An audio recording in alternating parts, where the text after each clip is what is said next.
What's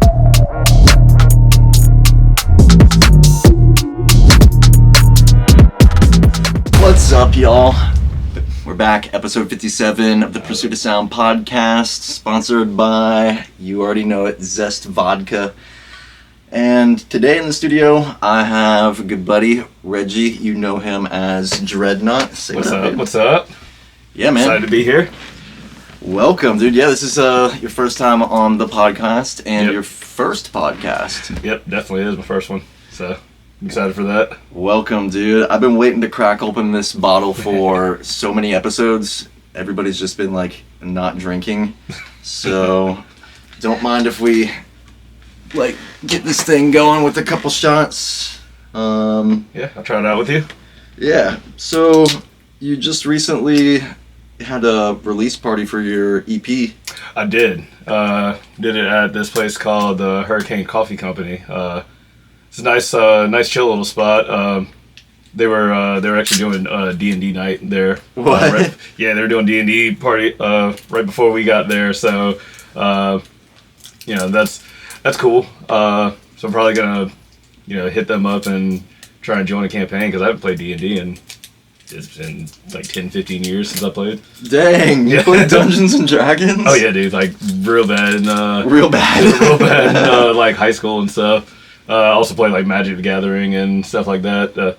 I get real nerdy. What's the best one? I'm more of a fan of Magic. Like I used to be real big into Magic. I was a certified tournament judge and stuff like that back in the day. Like, oh shit, dude, that's kind of surprising, but it's kind of cool actually. Yeah, dude. Yeah, because I started playing Magic in middle school, during what they called beta block, which is like the second set of cards they came out with. So I've been playing about 25 years. Dang, dude. I mean, so you're pretty good at it. I would say so. Yeah, not to toot, but yeah. Like I've got a lot of experience building decks and things like that. So, cheers. Cheers.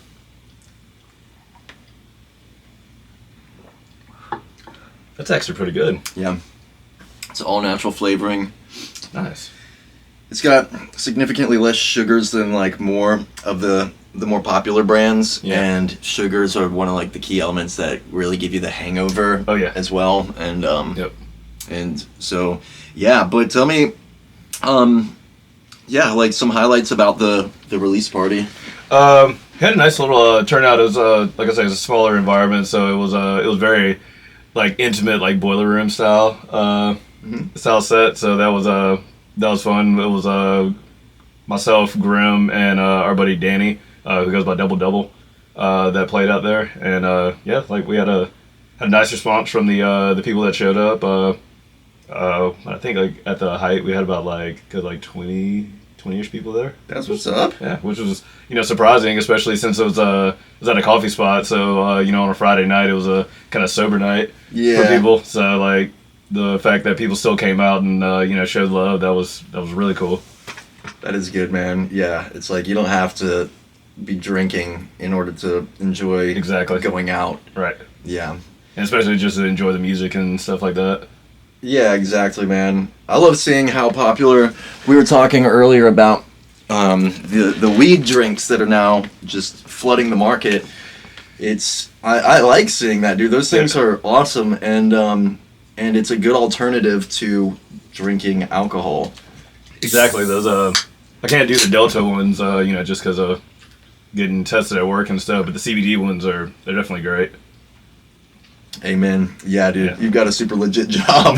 That's awesome. I respect that. Yeah, they pay me enough not to smoke, so I'm okay with that. I would do it too. And it's better for your health anyway. True. And also, I actually quit smoking weed I've only been at this job for 3 years, but I quit smoking weed about 5 years ago now. Oh, what? Yeah, because it was starting to, I noticed it was killing my productivity. Oh, yeah. And so, stuff started kind of picking up a whole lot more once I quit. So, it's just kind of something I hadn't even looked back. look back on. Yeah, it's important to recognize that, and instead of like just sloughing it off, you actually listen to yourself. Yeah. That's really Yeah, important. because I noticed that, like, I'd have all intentions to get in the studio and do stuff or whatever, and then I'd be like, all right, let me just take this bong rip right quick, and then, next thing I know, I'm watching Adventure Time, and I'm just, like, not doing anything at all. And 3 hours has gone by, and I'm just like, oh, crap. Yeah, I will murk a session sober, like... Oh, yeah. And then, yeah, once it starts to get, like, a little tipsy and stuff, things do start to linger off, and, yeah, and digresses. But, yeah, and then that there's people out there that are like, I'm more productive when I'm stoned, or whatever, But people are different, so, like, exactly. I know people that are, a lot of people that are more productive when they smoke or whatever, and it's just, like, it's to each his own. Yeah. Yeah, true that.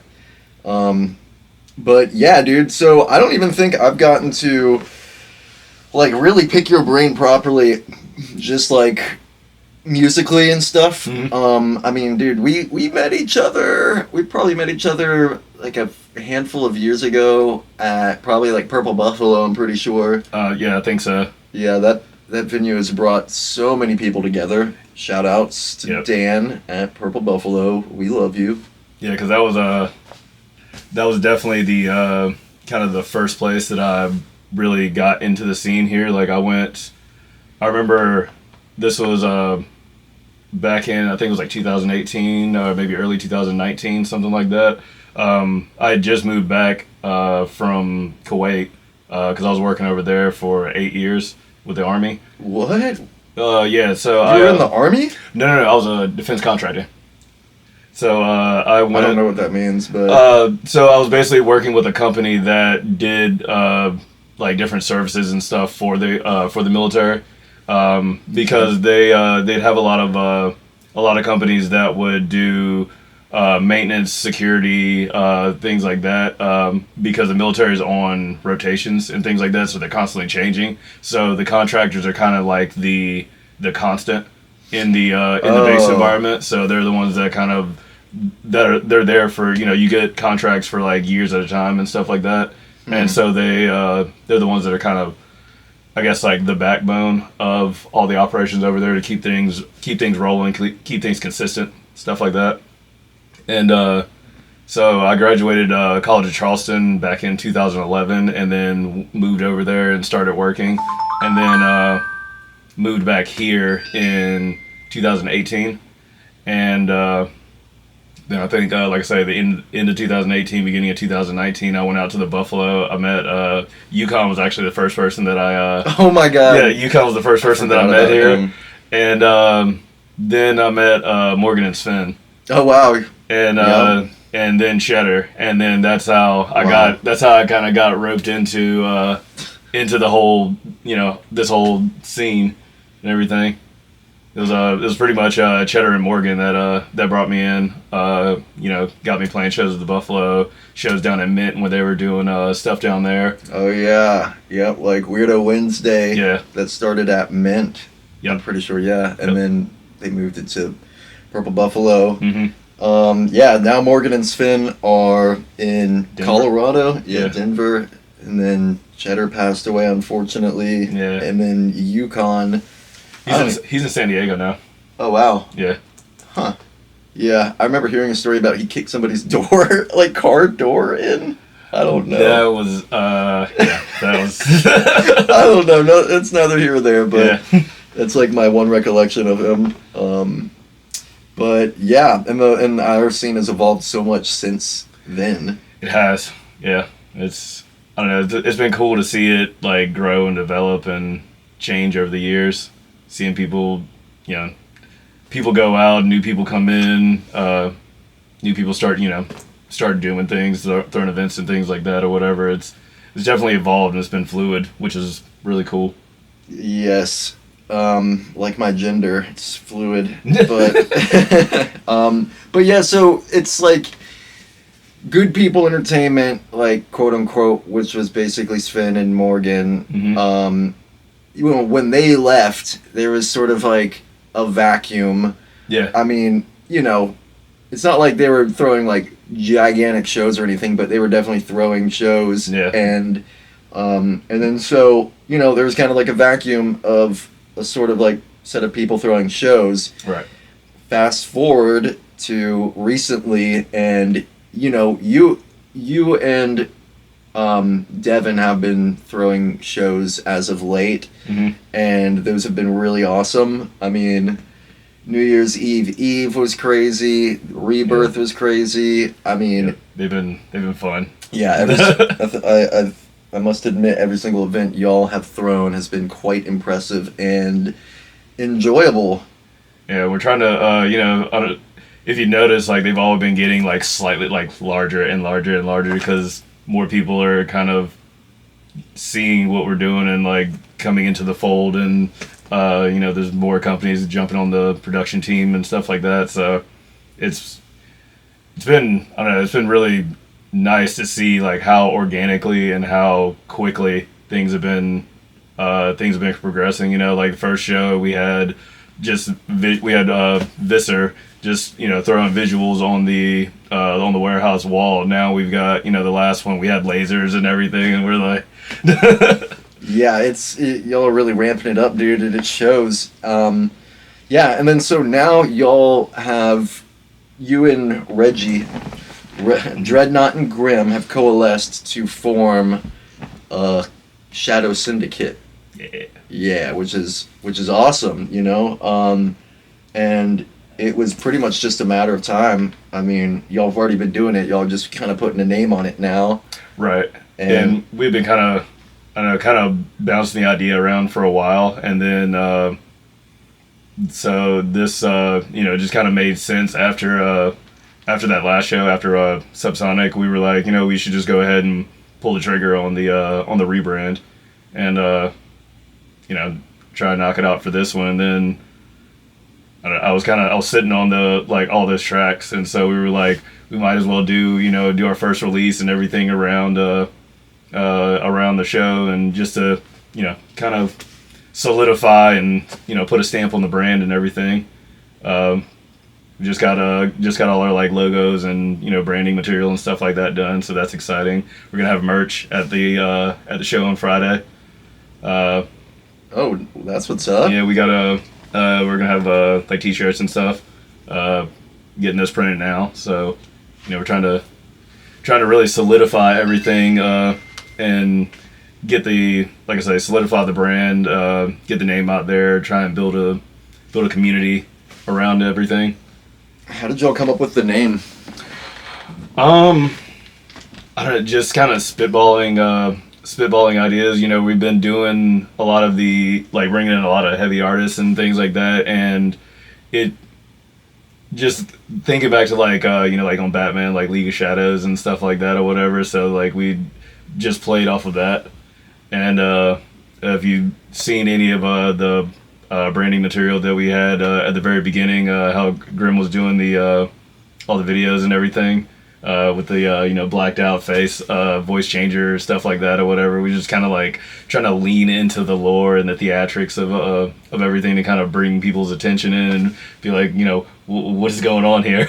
Yeah, dude, it was like that message. I got a text message from like an unsaved phone number. Yeah, being like, we see you like making moves.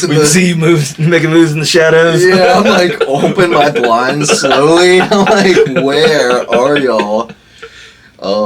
And I remember just being like, I was like slightly creeped out. I was like, you know what? I'm just not. I just didn't respond to the text message. Now in hindsight, I'm like, why? Anyways, yeah, and then people, I think Noah, I think he was like, dude, like, what's up with this? Like, do you know who this is? I was like, I think it's pretty obvious that it's like Grim. You know, I recognized the tapestry he had behind him. And he was like, oh, okay. I'm like, yeah, so you know, that's sick. I'm eager to see exactly how y'all, you know, how everything just transforms like what the future holds for Shadow Syndicate. It's like between, not only like throwing shows, but also, the actual like original music side of it too. Right. It's kind of like because a working label, it kind of. Yeah, so so our two companies, mine was TCK Productions and his was TMC Entertainment. Which stood for the Club Killers and Till Morning Comes? No, the TCK stands for the Contract Killers. Oh, the Contract Killers. Yeah. Oh, so like my brand was already like kind of like the ninja assassin type like background hitman vibe or whatever, because so I'll tell you the story behind that. Back in 2012, I met a buddy of mine over in Kuwait who was also doing defense contracting and stuff like that, and he's an older cat. Come to find out, he was a hip hop producer and stuff back in like Houston and stuff before he came over to Kuwait. He's been in Kuwait like 20 years now or something like that. But he was a hip hop producer back in the day. Like used to run with like Zero and Paul Wall and all those guys, the like Screwed Up Clique and stuff like that. And he was their DJ and one of their producers and stuff like that for a little while. And so I found out that he knew how to produce and stuff like that. So for, I think it was about like 2 months, I would like go over to his house at least like 3-4 times a week or whatever and be like, hey bro, like when you gonna teach me how to make beats? Come on, teach me how to make those beats. And he was like, no, I've closed that chapter in my life. I'm not gonna do it. Like had a really bad experience and stuff like that. And I was like, nope. What? I'm stubborn. I'm gonna be here. So I was there for like at his house, like we're playing video games and stuff like that. And I'd be like, when you gonna teach me how to make those beats? Oh my god, dude. I did that for 2 months, and then finally he goes, all right, I'm gonna do it, and I swear to God, if you do anything to screw me over, I will kill you. So screw you over? How? So what happened was he had a record label he was running for a little while, and he had a group of rappers that they went on tour or something, and then on like the last show of their tour, they were they're wearing shirts and stuff for the label and stuff, and they go, you know what? F this, we need to make an announcement. And they like ripped off their shirts or whatever and had another company's shirt on underneath. Oh and then God. Some guy came up or whatever and handed them chains and stuff for the new group. They're like, we're with these guys now or whatever. And my buddy's just sitting there like, what? Oh, yeah. Like the last show of the tour, they did that or whatever. And like they were like, while he was there? yeah, like he was there at the show or whatever, and he's just sitting there like, what the heck? And so That's lame. so that happened, and then while he was out on the tour with the guys, he comes back, goes to the studio, and his partner has removed all the equipment and stuff from there and like set it up in his house. And he gets there and he's like, where's he's like, I went to the studio, like looks like we got robbed. He goes, no, I got it here. And he's like, what the heck? Like, what are you doing? And the guy's like, he has a gun behind the door or whatever, taps the door and goes, you need to go on with all that or whatever. And he's like, you know what? And he left, and then that's when he moved over to Kuwait. And he was like, I'm done with music. Okay, yeah, I can see why. Yeah, so like it took me a minute to convince him to get back into doing music, and so we formed a group called the Contract Killers, and and then we actually started DJing in a couple clubs in Bahrain, and where's that? Bahrain's like right next to Saudi Arabia. Oh dang. Yeah, because it's only a 45-minute flight from Kuwait. Okay. So it's basically like flying from here to Charlotte, basically. And so we'd work 6 days a week, and then on Thursday we'd be off on Fridays. So Thursday night we'd fly over to Bahrain, play in the clubs, and then come back Friday afternoon, and then go back to work on Saturday and rinse repeat. We do that like 2 or 3 times a month, and then we started reaching out, linking up with different promoters, like in different countries and stuff like that. And so we ended up for a little while. We were touring around Southeast Asia. So we played in like Malaysia, Indonesia, Thailand. We played in Sri Lanka, India, Am I missing something? No, I think that's it. Holy but crap. yeah, like we bounced around and hit all those countries for a little while, and that was like 2015 and 2016 that we were going around there. Huh. And then what was it 2017 is when we went to India and Sri Lanka, and then I ended up leaving in 2018. What's the music scene like in those different countries? And So it's a little bit different everywhere. So in Dubai and Bahrain, because I played in Dubai a few times as well. Dang. Dubai and Bahrain, they really like their like Afro beats and reggaeton, moombahton, stuff like that, and their hip hop. But as far as EDM, they do a lot of house, like progressive house and trance. yeah. That's their bag over there. And then in Southeast Asia, they do like a wider array of stuff. Like the music scene in Malaysia is freaking nuts. Like I played, in one club that I played in over there, it was like reggaeton, moombahton, and stuff like that, and Afro beats and stuff. Like they just love all that stuff over there. But then I played in a bigger club, and like I was throwing dubstep and just like heavy trap and stuff like that. And What? yeah, so Thailand's like that too. Thailand's got this one. I think it closed down now, but it was called it was this club called Lucifer, and it was just heavy bass music all night long, like like the stuff that we do Jesus. now.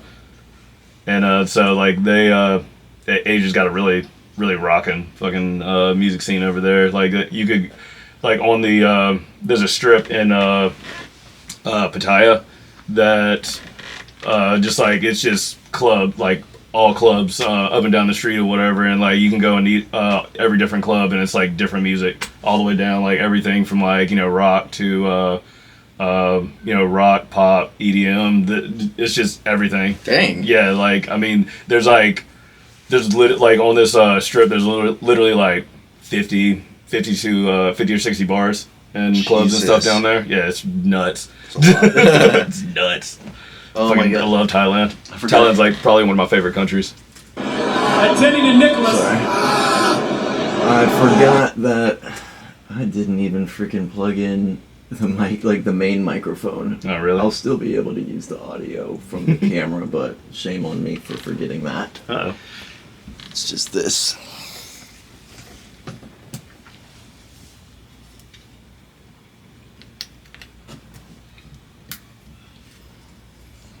Alright.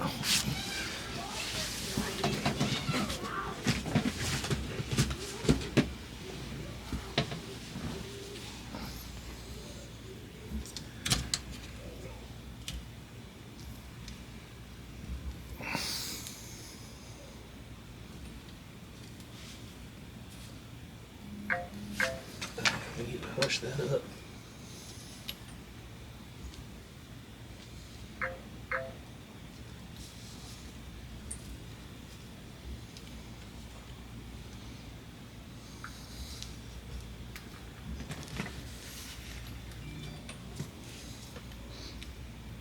We're in.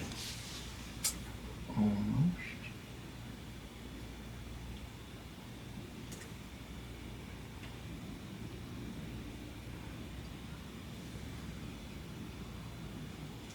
Check, check, check.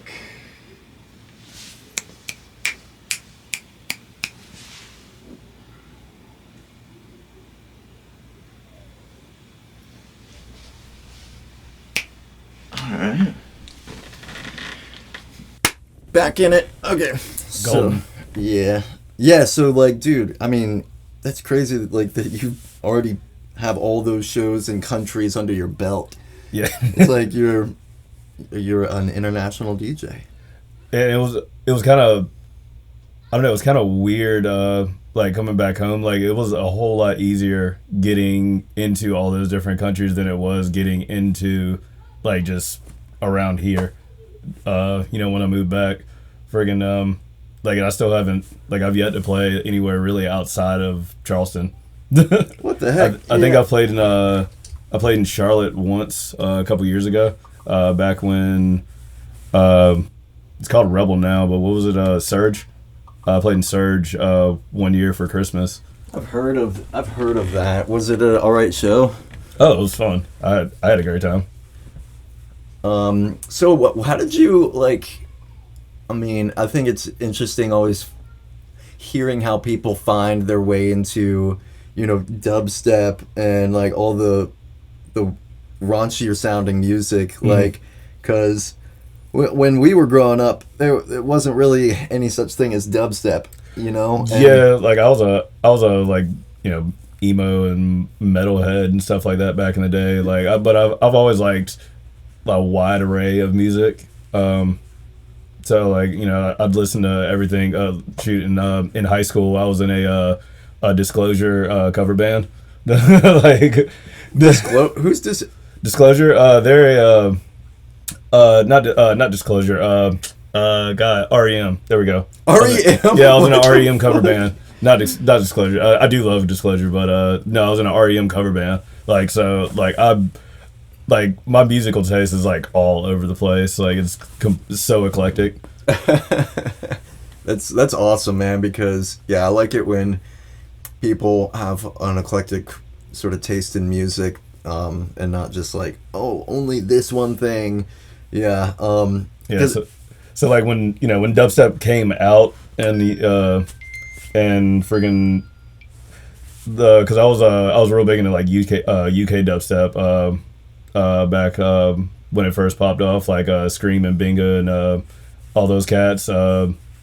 Definitely was into like Cookie Monster, Funk Case, like, you know, all the big UK artists and stuff like that. Like, I was huge into that, and then, you know, Skrillex popped on the scene out of nowhere because of 12th Planet, and like 12th Planet just went there, go. What, really? Yeah, 12th Planet put Skrillex on. How? Like, he just basically like took him under his wing or whatever, and, you know, just kind of like showed him the ropes of the industry and stuff like that. But, you know, Skrillex was already in. He was the lead singer for a emo band called From First to Last. Yeah. So like he was already like in the industry and stuff like that. So it wasn't really that much for him to hop over from, you know, rock to EDM. Yeah, He already had those connections and stuff established. When I found out about Skrillex being Sonny Moore from First to Last, because me and my friends were definitely big From First to Last fans. Like, I think at first we kind of thought they were a little stupid just because, like, I don't know. Like, I think that's, like, the way I look at a lot of music at first, for no good reason either, where I'm just like, oh, this is trash, or this sucks, or, like, what, like, you know, from going from First to Last to, you know, dubstep, it's almost like you're a traitor, or something like that. But no, instead he's like become one of the most influential electronic artists of this era, and I love him, dude. Like, I think he still is probably like takes the cake for one of the sickest sets I've ever seen live. Oh yeah, at Halloween, I think 2017. But yeah, so first off, I do want to tie a connection between metal. Like, metal, I think, is like the closest thing to like dubstep in the band world, kind of, because of the breakdowns and stuff. Well, that's how I describe it. Like, to people who don't know what dubstep is, that's always how I describe it. So, like, you know, when I tell people, you know, they're like, oh, what type of music do you do? And I go, well, I do a couple different things. You know, I do an EDM genre called trap, you know, and I'm like, that's kind of the hip hop of the EDM world. And then also, and then I do dubstep, which is basically like the rock and heavy metal of EDM. And they go, and people always go, oh, okay, cool. Like, you can easily make that connection. So that's how I always have described it. So that's why it was a logical jump. As soon as you know, dubstep came out, I was just like, yes, that is it. Oh my gosh, I think my reaction was just sort of like that Key and Peele skit. You remember the dubstep skit? Like, what? Yeah, it's like your nose is bleeding, and it's like, what's happening? Like, it grew on me over time. But yeah, I definitely started out listening to like more of the trappy kind of stuff. Like Troy Boy, like, I still love Troy Boy. Yeah, see, I just saw him at a Def show down in Atlanta not too long ago. A deaf show? Define Everything Future. They're a collective down there. They're I don't know. They do a lot of like boiler room style sets and like 3D or 360 events and things like that, and like warehouse raves and stuff. Like they're awesome. I fucking love those guys down there. Like every one of their shows is just, I don't know, it's got that like that proper underground vibe. Yeah. You know what I mean? Like the last show that I went to down there, they've got one coming up. I think next.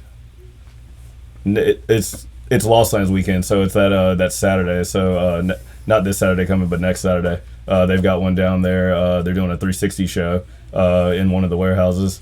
But like a 360 boiler room style setup. Yeah, it's gonna be real cool. And they got a bunch of really cool artists on the lineup. There's this chick named Hourglass. Like she's dope as hell. She's dope like trap DJ. But Troy Boy, friggin' Foster Damas, Yellow Claw. Like I used to like rent all their stuff all the time.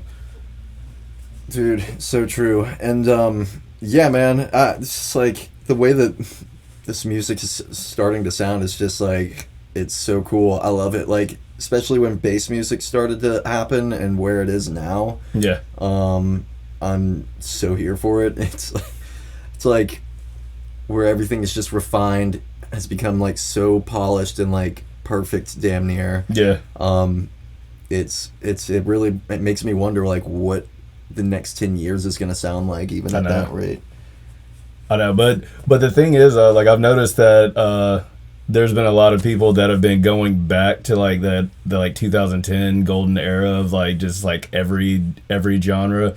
Grim was playing Nero's new album for me on Saturday, and it sounds like 2010 Nero all over again. Like, and it's freaking awesome.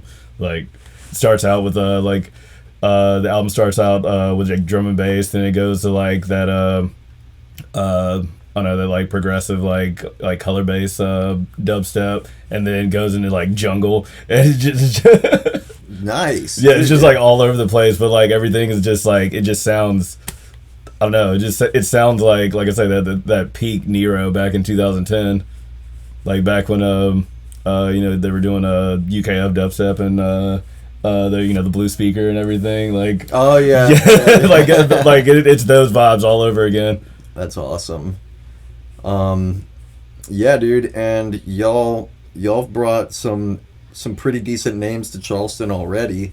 And y'all are responsible for the Exotic show, right? Yes. Yeah. We're bringing Exotics and Jay Phelps in on Saturday. Yeah, I'm obsessed with Exotics. I love those guys. Yeah, they're really doing it. Like, I think they've got to be one of the best. Like them, Levity is now like started to come up out of like nowhere, and they're kind of similar in that just like that certain kind of bass music style, and but I still got love for the heavy stuff. Oh yeah, that took me a while to truly appreciate. Like dubstep was one thing, and then when it came to rhythm, I was like kind of like picky-ish about it, and then I started to like kind of produce a little bit of that kind of influence into my stuff, and I was like, now I like it. Yeah. Now I get it. Yeah. I don't know, it's rhythm's one of those I don't know, rhythms for me is one of those that like it's either really good or like it's really bad. Dude, yeah. I couldn't have said it better myself. I feel the like same. It's either like it's so like when you say you're picky, like I'm very picky with my with the rhythm that I'll listen to and stuff, like because some of it's just, I don't know, it's repetitive in nature, but some of it's just too repetitive and doesn't have like, it feels like it doesn't have any soul to it. Yeah, exactly. That's such a good way to describe it, though. Like it feels like AI generated it. Like but I don't know. But then there's Tear Out, and Tear Out's like, I don't know, that just it brings brings life back into the heavy stuff or whatever, just because the intricate the intricate gun patterns and the fills and breakdowns and stuff like that, all the ear candy, like there's just so much like I don't know, so much complexity and so much like little nuances and things like that that go into it. Like it actually took me quite a while to feel that I could say that I could produce it. You know what I mean? Because like it always felt like I was just like lacking something, and a lot of it is like it's the atmosphere and the ear candy and stuff, like all the stuff that's underneath. Like the guns are once you learn how to make the guns, those patterns are like the easy part. You can just be like, just like copy paste, okay, delete that, put that here, okay, whatever, that's the easy part. But it's like adding the spice underneath, like the sauce. It's so true. It is so true, man. Sometimes the hardest parts are just dialing in the X factor is what I like to call it. Yeah. The thing that just gives it that, like the final little seasoning on top. Yeah, it's the sprinkles. Yeah, I mean, so how long have you been producing, like,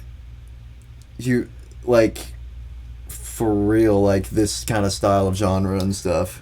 It's actually like I went through like a real roundabout way, because so I started out wanting to produce dubstep, but it took me years to, I guess, kind of develop a feel for sound design and stuff like that. That was really like my shortcoming, because I'm stubborn and I didn't want to use samples and stuff. So like I had to sit there and learn like Massive and Serum and stuff like that, just like until I felt comfortable enough to sit down and have a sound design session and go, I need to make X, Y, and Z or whatever, and be able to sit there and go, all right, cool, there's one, there's two, that and now it's to the point that like I'll just sound design on the fly in the middle of making tracks or whatever, because like I don't know, I've practiced enough and like ran through it enough or whatever that I feel that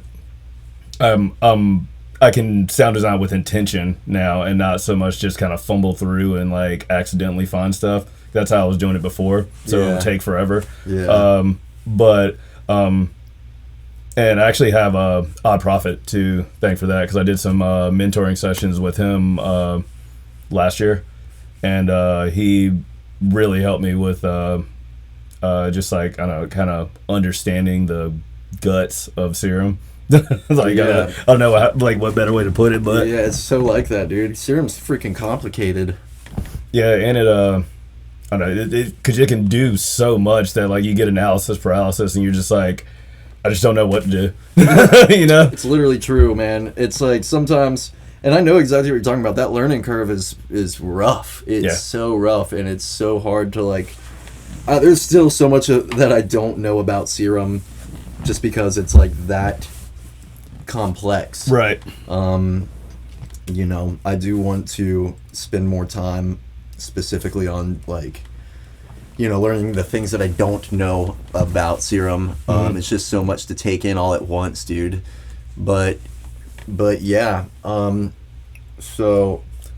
was I saying? So like roundabout way that I like came into finally producing dubstep. So like I started out, obviously the dude that taught me was a hip hop producer. So started out producing trap, and then started out producing trap and house, because house is 4 to the floor. It's semi repetitive in its way, so it was kind of easy. That I was doing house more or less to train myself up on arrangement and composition and things like that. Yeah. And so like I basically used every different style to learn to like hone in on a different aspect of the whole production process. So trap was learning drum work and stuff like that. That was learning drum processing. House was learning arrangement, composition, things like that. And then I started doing like drum and bass and jungle and stuff like that. And I actually learned sampling from doing jungle. Just like learning how to manipulate samples, like really, I don't know, finely chopping samples and things like that, and warping things and stuff like that. And then from there, I kind of went over and started doing like the weird wubby like space bass type stuff, which like I got stuck in that for quite a while. Stuck in it. Because it's fun. It's really fun to produce that because you could just sit there and like I know the sounds are like easier to make, but like they're just I don't know, it's something about them. They're satisfying. They're entertaining, and they're fun to make. They're not. You can just do like whatever and like like modulate it with an LFO and stuff like that, or oh, I'm just gonna throw an LFO on this and see what happens. And you're like, yeah, that sounds great. Yeah, it's easier to make it like that. Yeah, versus I remember first doing dubstep and I'm like, dude, this is much harder than I thought it was going to be. Like crap, I'm gonna take back all my false pretenses. Yeah, like I started producing in 2012. I'll say that like I really like started like producing and finishing tracks in probably 2015 or something like that. So it was 3 years of just like kind of like faffing around and learning things or whatever. And then 2015 when I started like going around and DJing and stuff like that, then I really like sat down and went, okay, I gotta like start producing my own stuff to so I'm not just like rinsing other people's tracks all the time. Yeah. So that's when I really like sat down and was like, all right, cool, we're about to start learning stuff. And then it wasn't until was it like 20? What would that be? I would have been 22 or 23 that I like did those sessions with Odd Prophet and actually like moved on and started making dubstep for real. And so yeah, like I don't know. Shout outs to Odd Prophet. Yeah, dude. And YouTube as well. Yeah, fucking Virtual Riot and Barely Alive. Those guys, they in company. A lot of their stuff. Mr. Bill too. Dr. OZ. Yeah, like I learned a lot from all those cats. Just all their sessions and stuff that they've done over the years. I still go back and watch all those Virtual Riot and Barely Alive stuff from back in the day.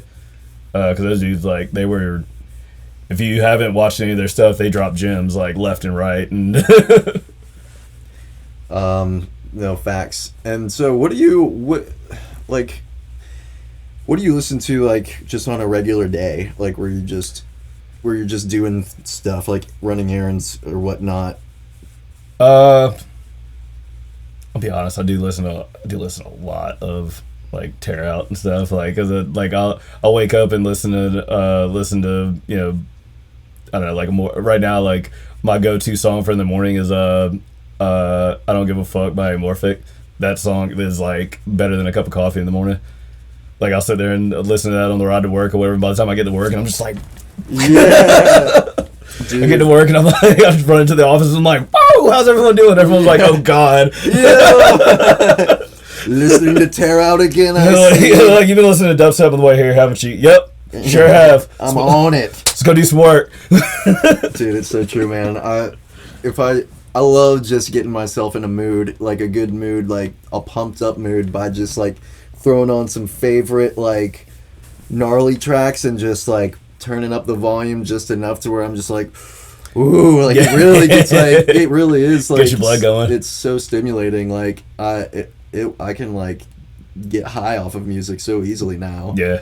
And you hear a new track or whatever and you're like, ooh, yeah, give me goosebumps. Yeah, dude, it's truly amazing. Yeah, but then just like cruising around doing if I'm just chilling doing errands and stuff, like actually listen to stuff like Easy Baked and Easy Baked, Blurred Vision, those kind of artists. Oh yeah, dude. Oh my gosh, I love me some Easy Baked. Yeah, dude. I was listening to Easy Baked's Camp Bisco, their Camp Bisco mix from a couple years ago. The Lost Bisco Files or whatever, like that. That mix is top tier. I'm gonna check it out. Yeah, that's one of my favorites. That's what's up. Who do you think is like going to be like the next, like that's not completely discovered right now, but could be like the next Skrillex or something like that? I mean, obviously Exotics, they're awesome. They're starting to become more and more popular and stuff like that. But like, are there any people like on your radar that you really feel Oh, like, do you know the guy named, I think it's Hayes? Like, Heyz? I've heard of him. The dude, it's like, he does, like, the funny, I'm pretty sure it's this guy. He's from, I'm pretty sure it's, like, Colorado, and the dude is hilarious. Like, I can't even lie. I, like, he's so freaking funny. The name sounds familiar. I'm sure if I was... Hayes, and, like, oh my gosh, like, this one, for instance, like... Oh, yes. Yeah, he's cool. Yeah, dude, like, this one where he's doing the free show sample. He puts headphones on a dude.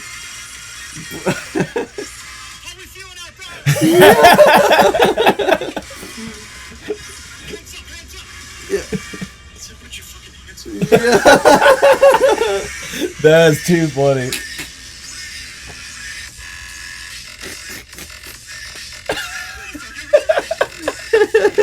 Dude's like, what are you doing? I love this guy, dude. That's so great. Just like, put your hands up. Literally, dude. And he's got such good music too. Like, I can't deny it. There's quite a few guys that I've been that have been popping across my Instagram and stuff like that. That like they've got good music or whatever, but then it's just their content. Their content's so funny. So I'm I'm almost like, well, let me go check his music out now. You know, just cause the videos are funny. Like, Yeah. I wonder what they're doing. That's who was it that God, I'm trying to think. There's a and it escaped me. It'll come back in a minute when I'm not even thinking about it. But there's someone that I listen to a lot that I started listening to recently or whatever, that I found him like that just because the videos are funny, and so I went and listened to music and I was like, oh, this is actually fire. Like, yeah, dude. I mean, it's awesome, dude. Like with all this production software becoming more and more readily available. I mean, we obviously have more people producing music. Mm-hmm.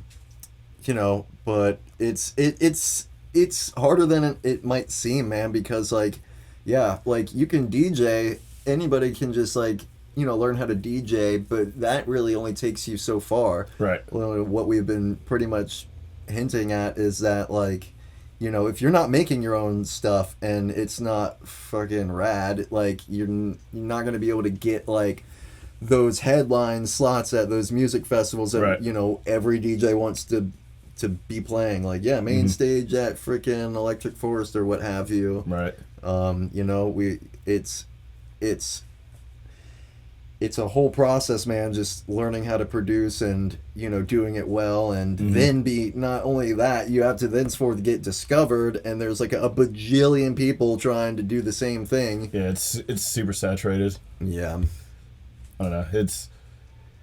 It's one of those things. When I was talking to Odd Prophet, he was like, you know, you gotta do so many different. You gotta have so many different hats, or whatever. You know, you can't just make music anymore either. You have to, like, you know, do content and like this, that, and the other. You know, so you're your own production man. You know, you're a producer, but then like on the content side, you're a production manager. You're probably filming your own stuff and this. You know, like. So you're just having to do so many different things, probably editing your own stuff, probably, you know, maybe doing your own graphic design unless you pay someone to do it, or, you know, just... Yeah, you all of a sudden are every, like...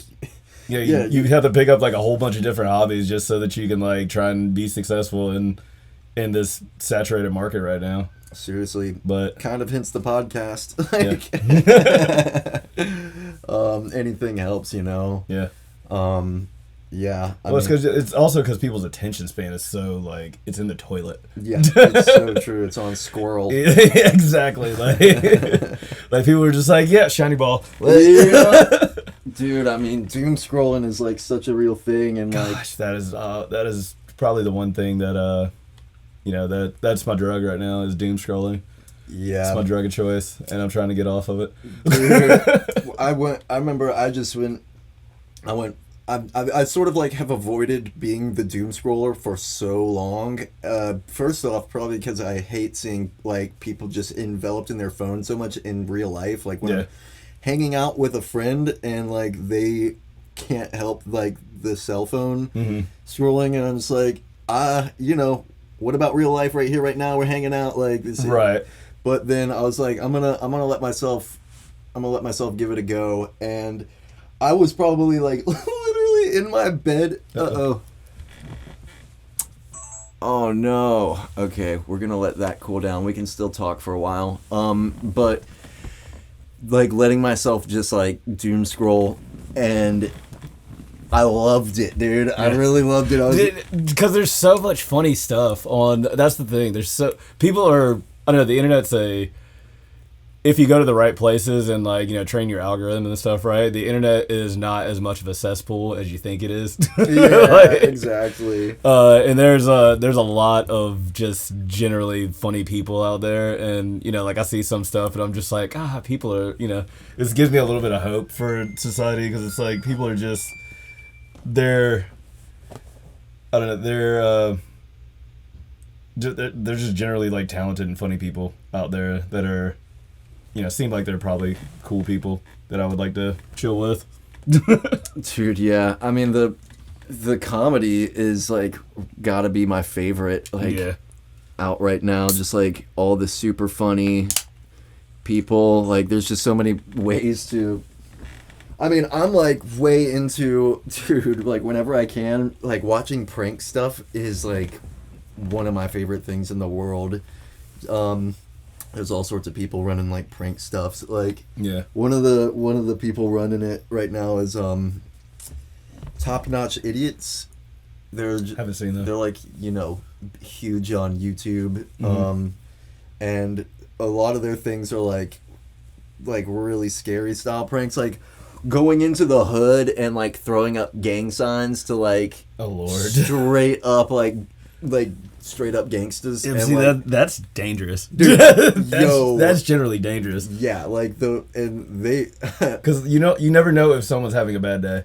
Yeah, dude, like the amount of times like that dude's had guns pulled on him and stuff, and every single time it's like it's a prank, it's for a video.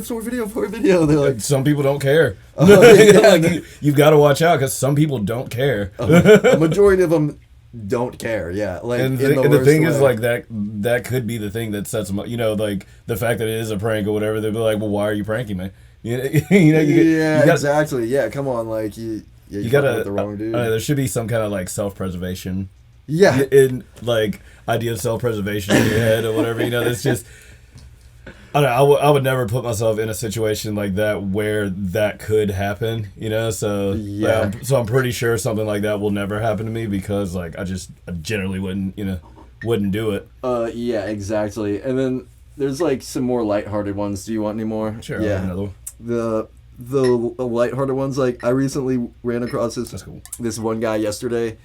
Or the day before, and his thing is that I'm pretty sure he has on the recording glasses that have like a camera in them. Oh yeah. It goes down so easy. Shout out the sponsor. Shout out. Pick you up a bottle of Zest vodka. And his thing is that he like goes in grocery stores or like Walmarts, Home Depots or whatever. Mm-hmm. He'll like go into the Walmart. He'll like find an employee and he's like, "Hey, can you help me find something?" And they're like, "Yeah." And he's like, "Okay, something about like over here." He always like brings them over to another customer, and he's like, he gets the customer's attention that they don't know each other, and he's like, "Hey, like whatever employee he has, he's like, Zach thinks you're beautiful and wants to know if he can have your phone number." And then they do it. Okay, see like that's funny because they'll probably be like, "Dude, there's this one kid. He was like, he just ran away. He almost like ran away like that." It was so like in Naruto running away. He's like, "Oh no! I did not say that." I'm like, "Bro." It's just too good. And I mean, and then the same dude will go up to somebody like a Walmart vest and he's like, "Hey, by any chance do you work here?" And they're always like, "Yeah." And they're like at the jewelry counter and he's like, "Do you happen to know where the jewelry is?" And they're like, wait, are you serious? Are you messing with me right now? Yeah. And he's like, "Oh, I didn't see you were in the way. Thank you." Something stupid like that. But please tell me I can just find this one really quick for you. Oh my god. Which kid was it? Which one was it? Was it this one? Yeah, sure, absolutely. Just a weird. I'm just.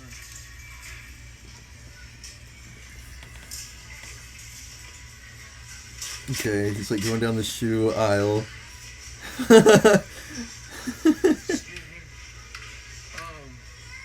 friend thought you were beautiful. He just wanted to get your number. Okay, no.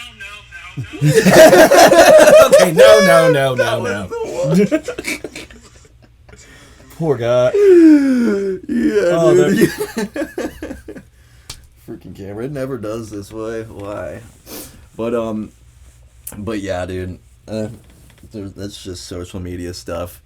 Do you have anything that you just want to talk about, like, specifically? Don't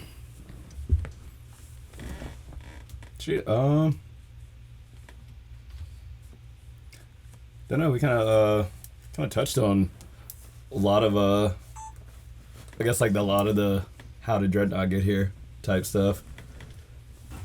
Yeah, just do some good old plugging.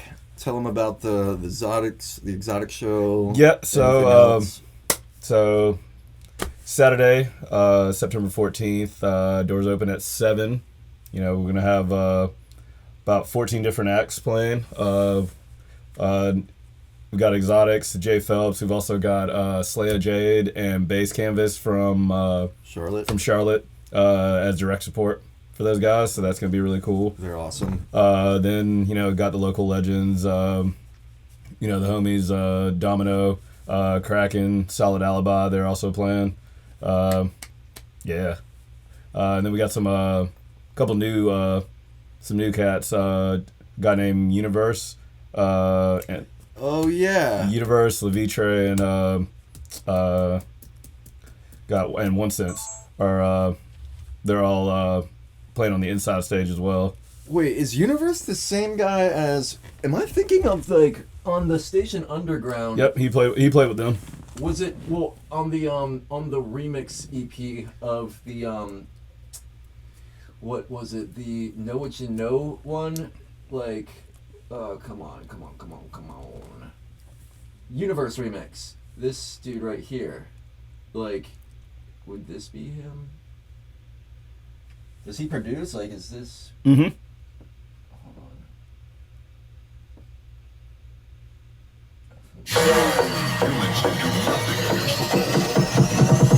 What you know about cat?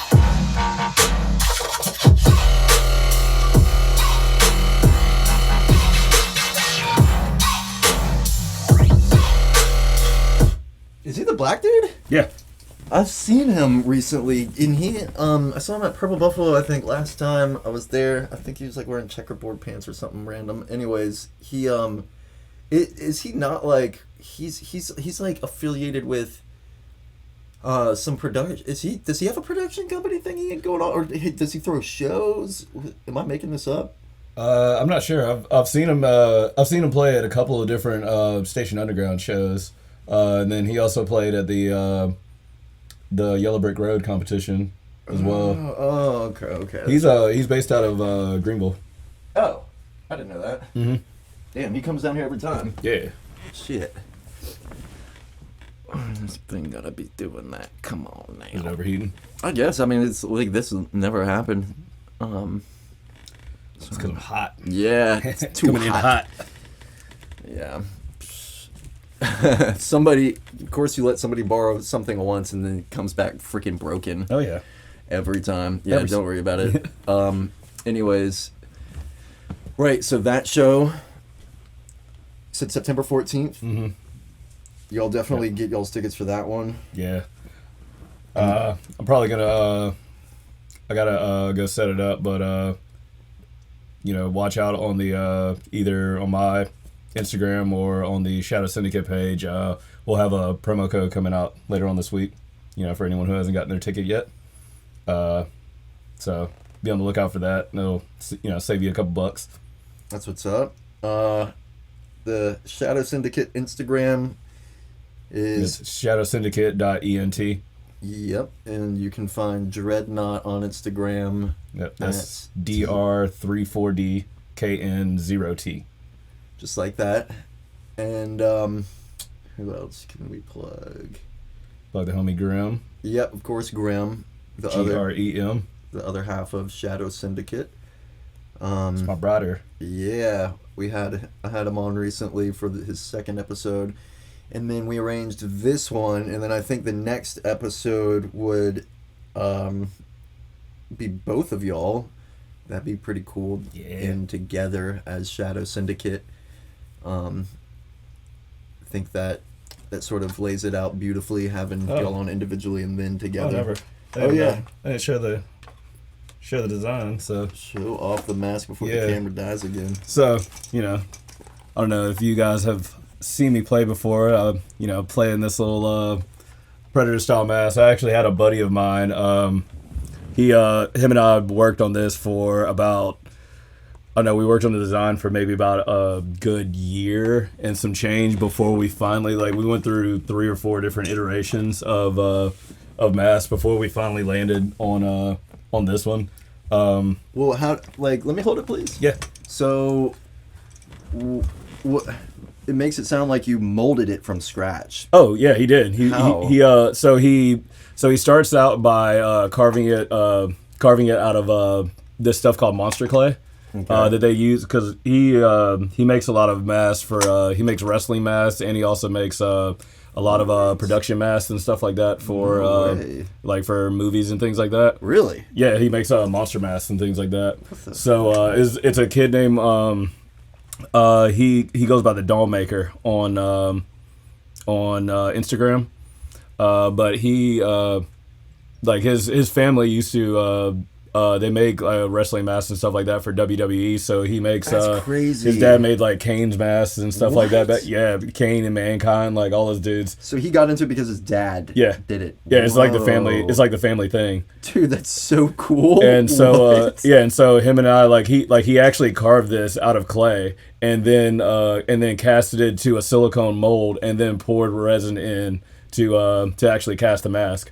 Oh my god. And then the little eye right there, he actually made that out of it's this monster foam, and then the eye itself is like a silicone resin. Dude, yeah, because it looks shinier and and it's cool. It actually the paint on it is blacklight reactive and everything. What? Yeah. Okay. Now we're talking.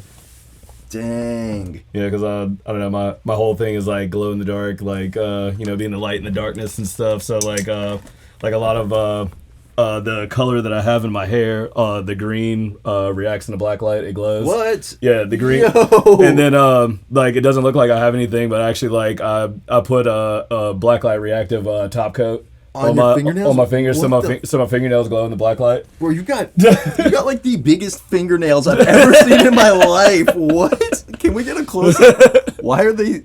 Your thumb one especially. Get that one up, dude. How are your? Look, it's not even like your. It's not necessarily like the nail. It is. It's like just a big ass base too. I have a huge nail bed. I have no idea why. That's cool, but yeah, dude. I mean, I can't thank you enough for coming in. Yeah, this was very fun. Yeah, dude. And I'm looking forward to the show. I'm gonna be getting to the exotic show as soon as I get off the wedding gig I have that day. Heck yeah. Because Lord knows I'm definitely excited for that. Yeah. You'll bring the We're truly good we're artists. announcing times probably in the next couple days, but just so everyone knows, Jay Phelps is going on at 10, Exotics are going on at 11. So try and get out there before then so you don't miss them. Good to know. Good to know. I'll be hauling ass. Hell yeah. Lord knows. All right, dude. Well, thank you so much once again. Yeah, man. I appreciate you having me. Yeah, dog. We'll roll some audio of the music that you just released at the end of the episode. And yeah. All right. Appreciate you. This is fun. Yes, sir. Bye, y'all. Have a good one.